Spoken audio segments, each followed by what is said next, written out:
Ramazon keldi. Barchangizga Ramazon muborak bo'lsin va sizlarga salomatligingiz uchun foydali bo'ladigan ma'lumotlarni ham qisqacha aytib o'taman.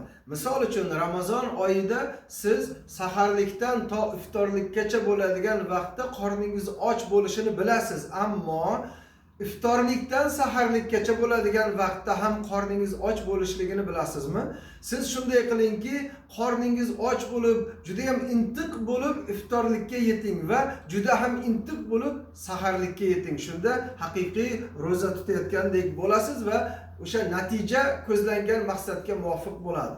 Endi ikkinchisi, siz agar iloji boricha faqat ertalab saharlikda ovqat iste'mol qilib, iftorlikda mevalar, sabzavotlar yoki har xil salatlar iste'mol qilsangiz, mana bu juda ham yaxshi to'g'ri tutum bo'ladi. Endi bundan tashqari Ramazon oyida iloji boricha 2 marta hijama qildirishni esdan chiqarmang. Bu sunnat amal ham hisoblanadi va organizmda yig'ilib qolgan yomon toksinlarni tanadan chiqarib tashlash uchun eng qulay fursat. Ya'ni Ramazon oyining 17, 19, 21 kunlarida agar zarurat bo'lsa, davlena baland bo'ladigan bo'lsa, hozir ham o'sha amallarni, ya'ni hijama amaliyotini xohlagan vaqtingizda qildirib olishingiz mumkin. Endi Ramazon oyida yana quyidagilarga e'tibor berishingiz maqsadga muvofiq hisoblanadi. Ko'proq mevalar iste'mol qiling. Ko'proq suv iste'mol qiling. Shunda tanaga kerakli bo'ladigan barcha ozuqalarni bera olasiz. Yana bitta tavsiya, siz Ramazon oyida kechalari uxlab, kunduzlari uxlab vaqtdan yutaman deb o'ylamang hech qachon. Har doim qanday yashayotgan bo'lsangiz, shunday yashashga harakat qiling. Ramazon oyida siz kechasi uxlab, kunduz kuni mehnat qilsangiz, avvalgidek organizmda yig'ilib qolgan yomon toksinlar, yomon suvlar, balg'amlar, safro, savdo kabi organizmdagi yomon xiltlar tashqariga chiqib ketishiga juda ham keng imkoniyat bo'ladi. Organizm tozalanadi. Nafaqat ibodat, balki organizmni tozalash oyi ham hisoblanadi. Endi bunda siz e'tibor bering.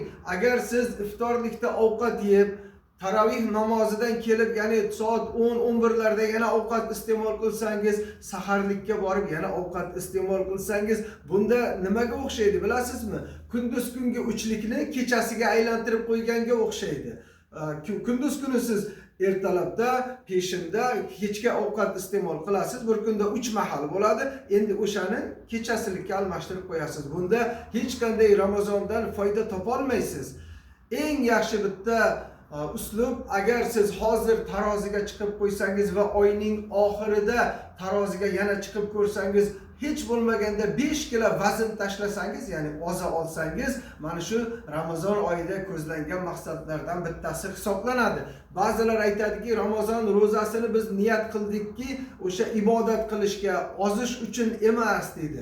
Aslida unday emas. Agar rostdan ham siz Ramazon oyida niyat qilgan bo'lsangiz, ovqatni kamroq iste'mol qilgan odam ro'za tutganda o'z-o'zidan oziydi. Lekin agar siz kunduzini kechasiga aylantirib qo'ysangiz, unda ozimaysiz. Demak, yana hali ko'p suhbatlar o'tkazamiz. Sog' bo'ling.